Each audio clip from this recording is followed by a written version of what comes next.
여호와께서 이와 같이 내게 이르시되 너는 가서 뱃띠를 사서 내 허리에 띠고 물에 적시지 말라. 내가 여호와의 말씀대로 띠를 사서 내 허리에 띠니라. 여호와의 말씀이 다시 내게 임하여 이르시되 너는 사서 내 허리에 띈 띠를 가지고 일어나 유브라데로 가서 거기서 그것을 바위 틈에 감추라. 내가 여호와께서 내게 명령하신 대로 가서 그것을 유브라데 물가에 감추니라. 여러 날 후에 여호와께서 내게 이르시되 일어나 유브라데로 가서 내가 네게 명령하여 거기 감추게 한 띠를 가져오라. 내가 유브라데로 가서 그 감추었던 곳을 파고 띠를 가져오니 띠가 썩어서 쓸 수 없게 되었더라. 여호와의 말씀이 내게 임하니라. 이르시되 여호와께서 이와 같이 말씀하시니라. 내가 유다의 교만과 예루살렘의 큰 교만을 이같이 썩게 하리라. 이 악한 백성이 내 말 듣기를 거절하고 그 마음에 완악한 대로 행하며 다른 신들을 따라 그를 섬기며 그에게 절하니 그들이 이 띠가 쓸 수 없음같이 되리라.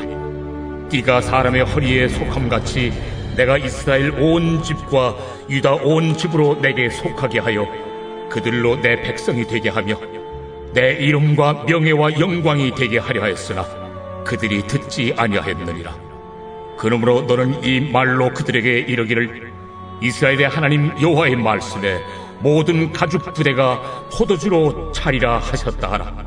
그리하면 그들이 내게 이르기를 모든 가죽 부대가 포도주로 찰 줄을 우리가 어찌 알지 못하려 하리니 너는 다시 그들에게 이르기를 여호와의 말씀에 보라, 내가 이 땅의 모든 주민과 다윗의 왕위에 앉은 왕들과 제사장들과 선지자들과 예루살렘 모든 주민으로 잔뜩 취하게 하고 또 그들로 피차 충돌하여 상하게 하되 부자 사이에도 그러하게 할 것이라. 내가 그들을 불쌍히 여기지 아니하며 사랑하지 아니하며 아끼지 아니하고 멸하리라 하셨다 하라. 여호와의 말씀이니라. 자, 오늘 이 예레미야 13장에 나오는 이 말씀은 소위 이 예언자의 행위 예언이라고 말하는 부분입니다. 행위 예언이라는 건 뭐냐? 예언이라는 게 사실 말로 하나님의 말씀을 전달한다면 행위 예언이라는 건 행동으로 하나님의 뜻을 전한다라는 것이죠. 선지자의 말이 하나님의 말씀을 대언해서 전달할 때 이 말씀을 아멘으로 받아들이면 좋겠습니다만 이게 심령이 강팍하면 말씀을 들으면 또 비슷한 말씀이라고 생각을 하고 이제 아주 그냥 귓가에 흘려보내기가 쉽다라는 것이죠. 그때 하나님께서는 단순히 말로만이 아니라 행위로 이제 보는 이들로 하여금 하나님의 말씀을 강력하게 전달을 하시죠. 우리의 전래 동화에도 이 행위 예언과 같은 아주 강력한 메시지를 전하는 이야기들이 나오죠. 대표적으로 한석봉, 석봉아 너는 글씨를 써라. 나는 떡을 썰겠다. 그래서 한밤중에 막 떡을 써니까 나중에 불을 켜고 보니까 충격을 받죠. 한석봉. 그래서 가서 다시 절치부심해서 좀 명필가가 됐다는 이야기 아닙니까? 그러니까는 이게 말로만 해서는 글씨 잘 써야 된다 모른다는 거죠. 실제로 불을 끄고 해보니까 아이쿠 너무너무 부끄럽다. 이렇게 하나님께서 이 선지자를 통하여 이스라엘 백성들에게 아주 강력하게 하나님의 메시지를 전달하기 위해서 이제 행위 예언을 하실 때가 있습니다. 그게 이제 바로 오늘 예레미야에 나오고, 사실 이것은 이사야나 에스겔에도 종종 등장하며 이스라엘 백성들로 하여금 하나님의 뜻을 더 선명하게 받아들일 수 있도록 하나님께서 하시는 방법입니다. 근데 하나님께서 하나님의 메시지를 전달하고 깨닫게 하기 위해서 이 예레미야에게 말씀을 하시는데, 오늘 말씀을 보면 그냥 한 번에 다 이렇게 다 해라 라고 말씀하시는 게 아니라 단계별로 말씀하시는 걸 알 수가 있습니다. 자, 예를 들어서 1절에 보면 여호와께서 이와 같이 내게 이르시되, 자, 그리고 나서 3절에 여호와의 말씀이 다시 내게 임하여 이르시되, 그리고 6절에 여러 날 후에 여호와께서 내게 이르시되, 그리고 나서 8절에 어떻게 해요? 여호와의 말씀이 내게 임하니라. 그러니까 여호와의 말씀이 내게 임하니라 돼서 이제 여기서 비로소 하나님께서 이 행위 예언의 영적인 의미가 무엇인가를 본격적으로 말씀하십니다. 그러면 그 앞에 1절, 3절, 6절에 하나님의 말씀이 임해서 행하라고 했을 때 예레미야는 하나님이 말씀하신 그 뜻을 제대로 이해하고 순종했을까? 아니라는 거죠. 그래서 행위 예언을 하는 예언자에게 중요한 건 지금 내게 말씀하시는 하나님 앞에 순종하는 것이 중요합니다. 여러분, 우리가 하나님께서 말씀하실 때 이제 순종하기가 어려울 때가 있죠. 그때가 언제냐?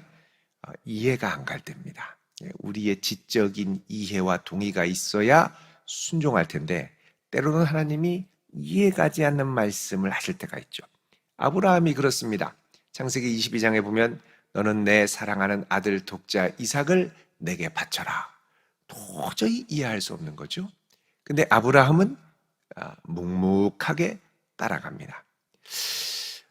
그래서 우리가 사실 이제 매 순간 하나님의 뜻에 순종하려고 걸음걸음 갈 때 왜 내가 여기에 있는지, 왜 내가 이 어려움 가운데 아무리 생각해도 이건 좀 어리석어 보이는 일들을 왜 하는지, 의미 없는 일들을 왜 하는지, 왜 이 가운데 내가 있는지 이해가지 않을 때, 여러분 그때조차도 나를 여기까지 인도하신 분이 하나님임을 신뢰하고 하나님을 의지하며 나아갈 수 있는 신실한 백성 될 수 있기를 축원드립니다.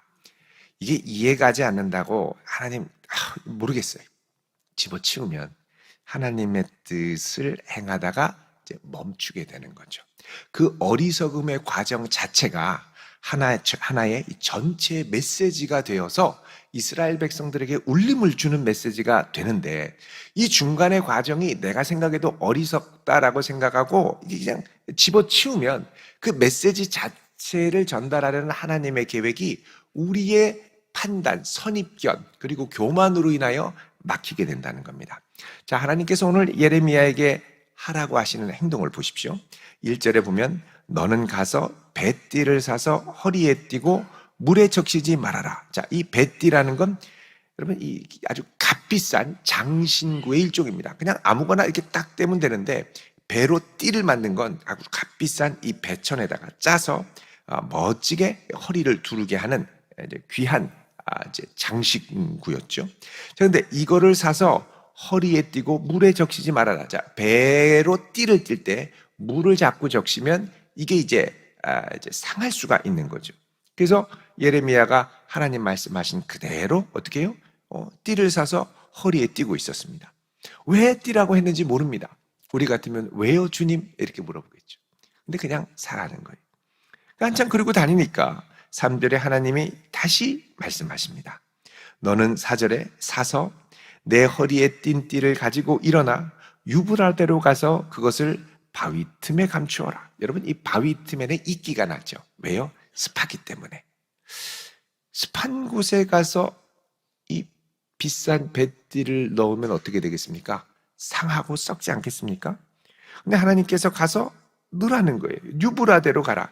이 유브라데는 이제 그 당시에 이스라엘에서 그 예레미야의 고향인 아나돗 북동쪽에 이 요단강의 지류에 있는 한 지명의 이름이 이제 유브라데가 있었고 또 다른 유브라데는 우리가 아는 유브라데 강인데 이거는 이제 예루살렘에서 한 1000km 정도 떨어져 있었습니다. 그러니까는 아마도 이거는 아나돗 북쪽에 있는 유브라데라고 이제 우리가 이제 추정을 할 수가 있는데 어쨌든 거기로 가서 바위틈에 이걸 감추라는 거죠. 감추면 어떻게 되겠습니까? 뱃띠가 썩게 되는 거죠. 근데 아유 하나님 이거 썩는데요 이렇게 해야 되는데 그냥 아무 말도 안 하고 5절에 내가 여호와께서 명령하신 대로 그것을 유브라데 물가에 가서 감추었다는 겁니다. 아이고 저거 썩는데 그러면 마음이 동동동 달죠. 6절에 여러 날 후에 여호와께서 또 말씀하십니다. 일어나 유브라데로 가서 내가 명령하여 거기 감추게 한 띠를 가져오라. 가져오면 썩어서 못 쓰게 될 텐데요. 여러 날 후에 다 썩었을 텐데요. 근데 그거에 대해서 원망불평 한마디도 하지 않고 일어나서 유브라데로 가서 명령해서 감추게 한 띠를 가져온다는 겁니다. 그러니까 여러분 이게 이제 우리가 다 이해를 하지 못해도 이게 하나님이 말씀하시려고 하는 전체 그림의 모자이크의 일부라는 거죠. 그래서 그것을 순종하고 가서 이 띠를 가지고 옵니다. 가서 보니까 감추었던 곳을 파고, 그러니까 땅에 묻었던 것 같아요. 썩죠. 가져오니까 띠가 썩어서 쓸 수가 없게 되었더라. 자, 이 세 번의 일련의 이해할 수 없고 어리석어 보이는 행동에 대한 순종 후에 하나님께서 드디어 말씀하십니다. 8절에 여호와의 말씀이 내게 임하니라 그러죠. 여호와께서 말씀하시기를 내가 유다의 교만과 예루살렘의 큰 교만을 이같이 썩게 하리라. 자, 다른 말로 하면 이 뱃띠는 뭘 상징했느냐? 유다의, 이스라엘의, 예루살렘의 교만을 상징했다는 겁니다. 이 교만을 이렇게 썩게 만든다는 것이죠. 그 모든 백성들이 예레미야가 뱃띠를 사서 차고 다니다가 왜 갑자기 뱃띠를 띠고 다닌대? 저 비싼 거를 이렇게 하다가 어느 날 뱃띠가 없어졌어요. 이거 어디 갔어요? 저 유브라데 강에 묻었다고. 근데 어느 날 그 뱃띠를 가지고 왔는데 다 썩었어요. 왜 썩었대? 이게 감춰가지고 썩었대. 왜 저랬을까? 다 궁금해하지 않겠습니까? 그때 하나님의 말씀이 선포가 되는 거죠. 내가 교만과 이 예루살렘의 교만, 유다의 교만과 예루살렘의 교만을 이처럼 썩게 할 것이다. 이 악한 백성이 내 말 듣기를 거절하고 불순종하고 마음에 완악한 대로 행하고 다른 신들을 따라 섬기고 배신하고 우상 숭배를 하고 절하니 그들이 이 띠가 쓸 수 없음 같이 되더라. 여러분, 우리가 믿음 생활을 처음 시작할 때 하나님이 함께 하시고 하나님의 뜻대로 행하고 응답하시고 붙들어 주시는 큰 은혜로 정말 행복할 때가 있죠. 근데 갈수록 이런 감동이 사라질 때가 있습니다. 그 사라지고 하나님이 나를 쓰시고 나를 통해 응답하시고 축복의 통로가 되고 기적의 통로가 되고 이게 이제 많이 일어나는데 이게 이제 서서히 이제 멈추고 이게 더 이상 이런 역사가 나타나지 않을 때 그때 원인은 두 가지입니다.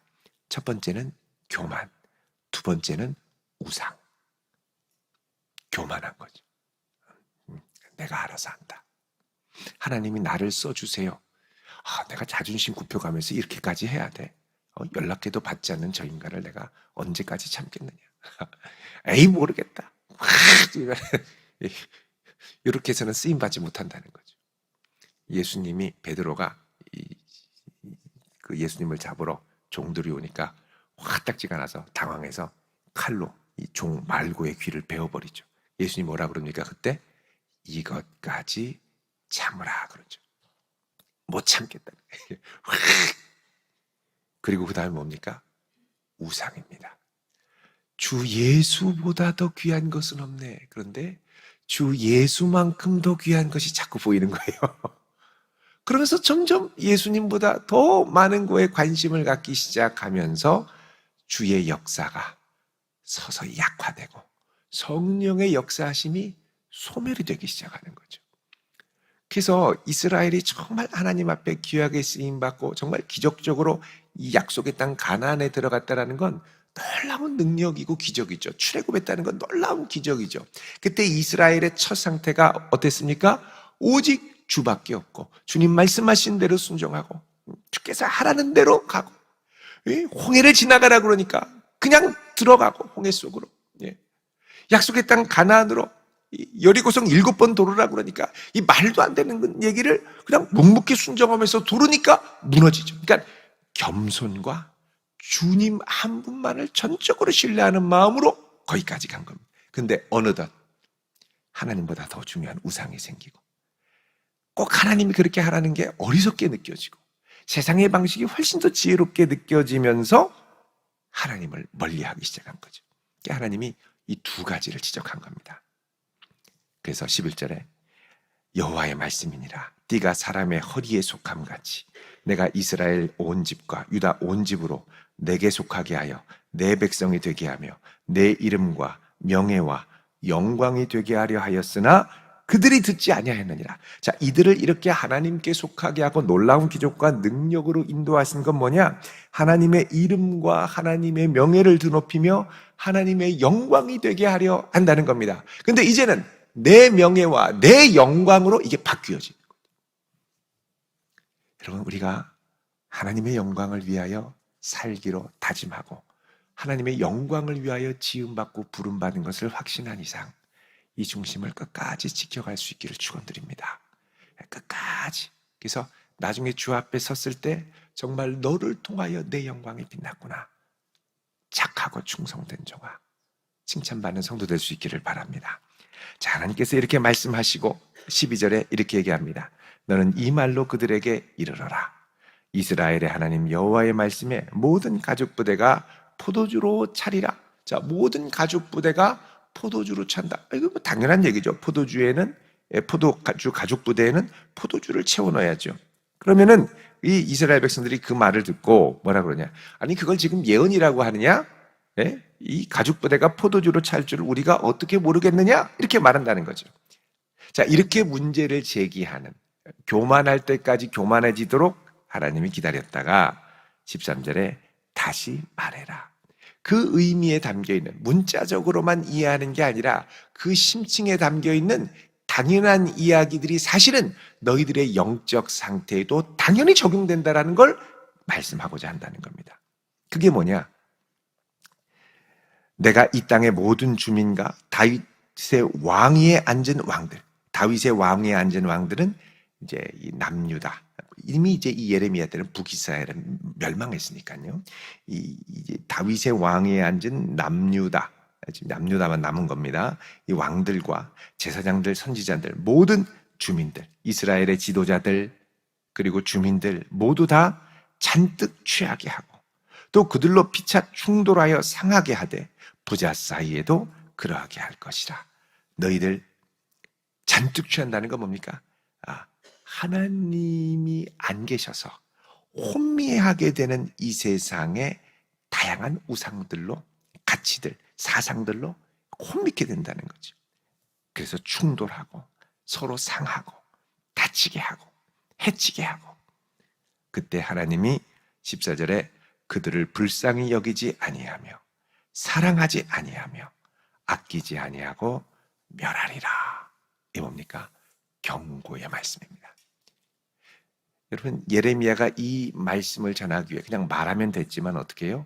이 말씀을 순종하기 위해 여러 시간들이 지나지 않았겠습니까? 때로는 행동을 통하여 말하려면 시간이 걸립니다. 근데 우리는 행동으로 말하는 걸 너무 힘들어하죠. 말로 확 해버리고 나면 시원한 것 같은데 말로 확 해버리고 나면 그 다음에 열매가 없는 경우도 많습니다. 그래서 중요한 건 지금 내게 말씀하시는 하나님의 말씀 앞에 묵묵히 순종하며, 중요한 거 두 가지가 있다고 그랬죠.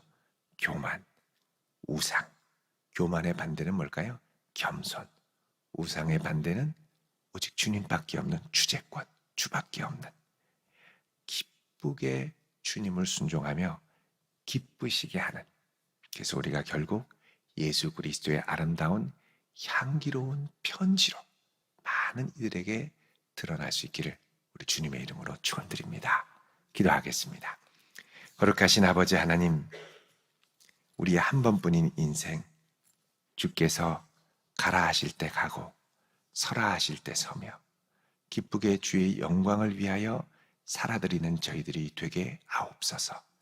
세상에 많은 우리의 관심과 마음을 빼앗는 우상들이 있지만 이 시간 우상들을 뒤로 하고 다시 주님께 우리의 초점을 맞추며 이 한 날도 감사함으로 살아가는 저희들이 되게 하옵소서.